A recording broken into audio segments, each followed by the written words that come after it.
আপনাকে কন্ট্রাক্ট তো ক্যান্সেল করবই করব, আপনাকে ব্ল্যাক লিস্ট করে দিব যে ভবিষ্যতে কোনোদিন আপনি বিসিবিতে কাজ না করতে পারেন। যখন গ্যালারিতে গিয়েছিলাম তখন একজন ফিনল্যান্ড থেকে একজন মহিলা ওই দিন সকালেই সে ফ্লাইটে ল্যান্ড করে এয়ারপোর্টে, ওখান থেকে স্ট্রেট মাঠে খেলা দেখতে আসছে। তো সে আমাকে খুব সুন্দর করে এসে বললো যে ভাইয়া যদি একটু ওয়াশরুমগুলো ঠিক করা যায়।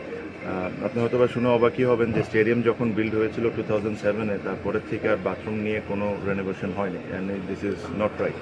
তো আমি এই কারণে যাওয়ার সময় ওখানে দেখেছিলাম। সো ইন্টারেস্টিংলি ওখানে একজন আমাদের খালাম্মা, আমি যাকে ডাকি খালাম্মা, একজন ছিলেন যেনার দায়িত্ব হলো বাথরুমটাকে পরিষ্কার রাখা, উনি ছিলেন।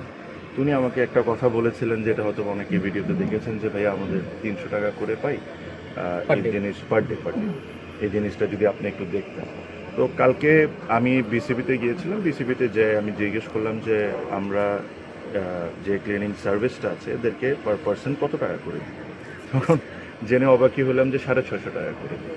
তো তখন আমি জিজ্ঞেস করলাম যে 650 টাকা করে দিই, তাহলে এরা 300 টাকা কেন পাচ্ছে?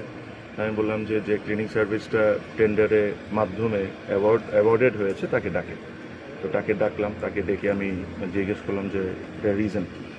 তো যে জিনিসগুলো শুনেছি এগুলো আসলে শকিং, খুবই শকিং। মানে এই জিনিসগুলোও যে বিসিবিতে হয় আইডিয়া তো ছিলই, বাট এই লেভেলের হয় এতটা আইডিয়া ছিল না। মজার বিষয়টা হলো বিসিবি নিজস্ব অনেক এমপ্লয়ি আছে, অনেক ক্লিনার আছে, বাট যখন একটা সিরিজ চলে তখন বিসিবি এরকম থার্ড পার্টির থেকে টেন্ডারের মাধ্যমে ক্লিনিং সার্ভিস থেকে এই সুযোগ সুবিধাটা নেয়। তো যখন এই টেন্ডারটা হয়েছে, একটা কোম্পানি টেন্ডার পেয়েছে, তো নিয়ম কি ওই কোম্পানি লোকজন দিবে। বাট এখন যা হচ্ছে হলো যে ওই টেন্ডার একটা কোম্পানি পাচ্ছে, বিসিবিরই লোকজন এই 30-40 জন ক্লিনার দিচ্ছে, ওই কোম্পানি টাকাটা বিসিবির থেকে নিয়ে বিসিবির লোকজনকে দিচ্ছে, ওই টাকাটা নিয়ে সে টাকাটা নিয়ে তার মতো করে ক্লিনারদেরকে দিচ্ছে, আর যার প্রফিটটা তা রেখে নিচ্ছে। তো তখন আমি ওই ক্লিনিং সার্ভিসকে বললাম, মানুষকে আমি বললাম যে ভাইয়া আপনাকে 650 টাকা করে দেওয়া হয়, আপনি তো এখানে ফ্রি সার্ভিস দিতে আসেন নাই, আপনি এখানে লাভ করবেন বা আপনার কিছু খরচ টরচ থাকবে। তো আমি ধরলাম যে 650 টাকা থেকে পার পার্সন 150 টাকা আপনি লাভ করতে পারেন, খরচ টরচ থাকতে পারে।